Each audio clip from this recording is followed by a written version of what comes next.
I'm Frank Proto, I'm a professional chef and culinary instructor, and today I'm going to show you my best cooking tips for beginners. We'll be going over things to keep in mind before, during, and after you turn on that stove. This is Cooking Tips 101. While we talk about my tips, I'm going to prepare a carbonara. Let's get started with the tips. The most important tip I have is before you do anything, read the recipe. With this simple tip, a lot of mistakes can be prevented and avoided. So many times in my life, people have read the recipe, quote unquote, they start cooking and they miss something. Save your pasta water. They've thrown their pasta water out. All right, give me a few minutes so I can read my recipe, excuse me. Most recipes are written the same exact way, a title with the amount of servings, a list of ingredients, and then a list of instructions. Usually in a recipe, the first ingredient is the first thing you'll use in the instructions. The second ingredient is the second thing you'll use in the instructions. If a recipe is written well, the ingredients go along with the instructions. Read through it all and then start your recipe. So after you read your recipe, the next thing you want to do is do your mise en place. Chef Frank, what is mise en place? Mise en place means everything in its place. It's a French term.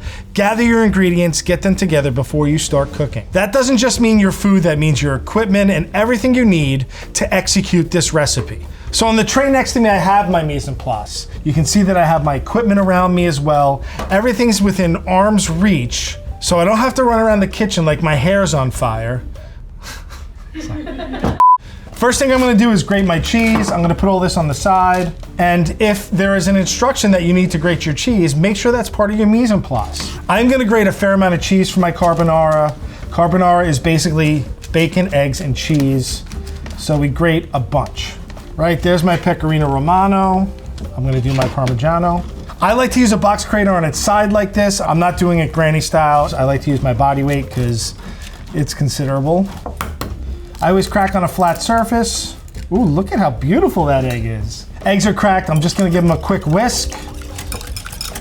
Next thing I wanna do is cut our guanciale. Guanciale is a cured pork jowl. And that brings me to my next tip is have sharp knives.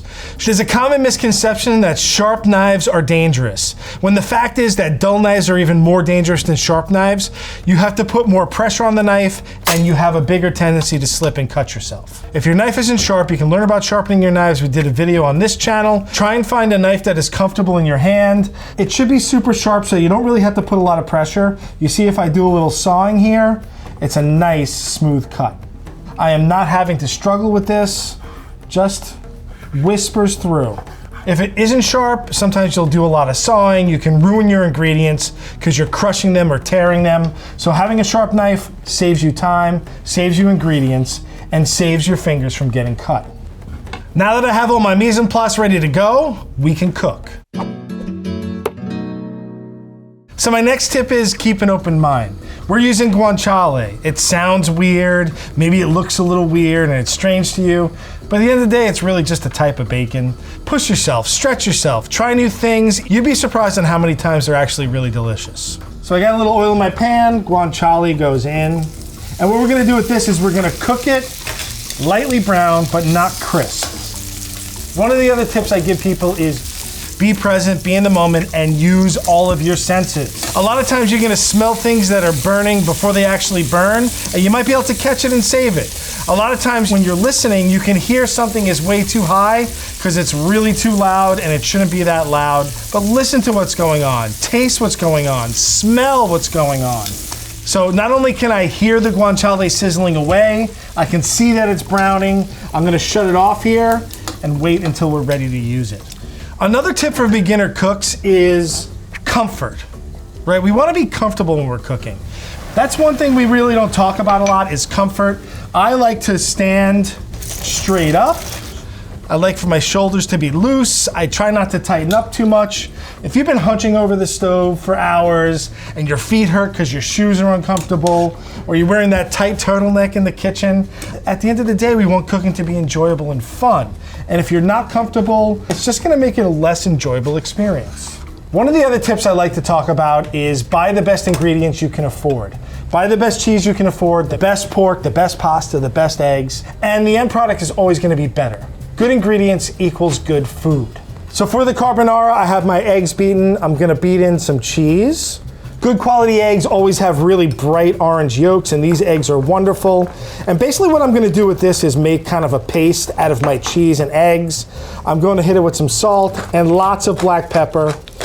Again, good quality black pepper is always ground to order, right? So grind your own pepper.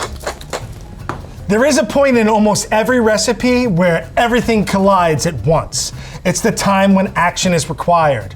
If you're prepared, you have your mise en place, you've read your recipe, when this point comes, you're not gonna freak out. You're gonna be chill. Everything's gonna come together beautifully. Okay, let's use our senses and see where our pasta is at. I can see that my pasta is a little floppy, right? And now I can taste. My pasta is perfect. Al dente, shut my water off, and I am going to use my tongs. And if I've read my recipe right, I need to save some of that pasta water, right? So instead of putting it down the drain with our colander, we're gonna save that pasta water. It's got salt and starch that's gonna help our finished dish be delish. Rhyming again, look at that. I'm not too worried about draining this pasta off too well, all right? And then here is where everything comes together. It's the moment of truth. The moment that you need the most confidence you've had all day, adding the eggs. This could be the time where everything goes wrong or everything goes right. Which leads me to my next tip, cook with confidence. You've prepared for this moment, you're ready. So what I'm gonna do now is I'm actually gonna shut my heat off. I'm going to add my egg and cheese mixture. I'm going to add a nice ladle of my pasta water, and I'm gonna toss. So we talk about cooking with confidence. Give it a flip if you can. Make sure it goes all over. It splashes the dog, but we wanna stir with confidence. So the worst thing that can happen is that you don't eat this tonight. You order a pizza, you order some Chinese food. That's the worst that can happen. Carbonara is ready to go, and that leads me to my next tip. Master the recipe, or at least be confident with your skills enough that you can start modifying. If you haven't mastered the recipe, take your time, get it down, and then you can start to modify things to your preference. If you start modifying things too early and don't master the recipe or the technique, things aren't gonna come out good. Take your time, be patient with yourself, know your skill level. Once you have that down, you're gonna be a better cook. And you can make carbonara too. The last tip I have, keep cooking. You're not gonna get better at this unless you cook all the time. Cook with friends, cook with family. Enjoy the meal you cook with the people you love. The more you cook, the better you'll get. Don't get discouraged from failure. Have fun, enjoy what you're doing. Food and cooking should be an enjoyable endeavor. And those are my 10 cooking tips for beginners. I hope this helps. Good luck on your cooking journey. Enjoy. Buon appetito.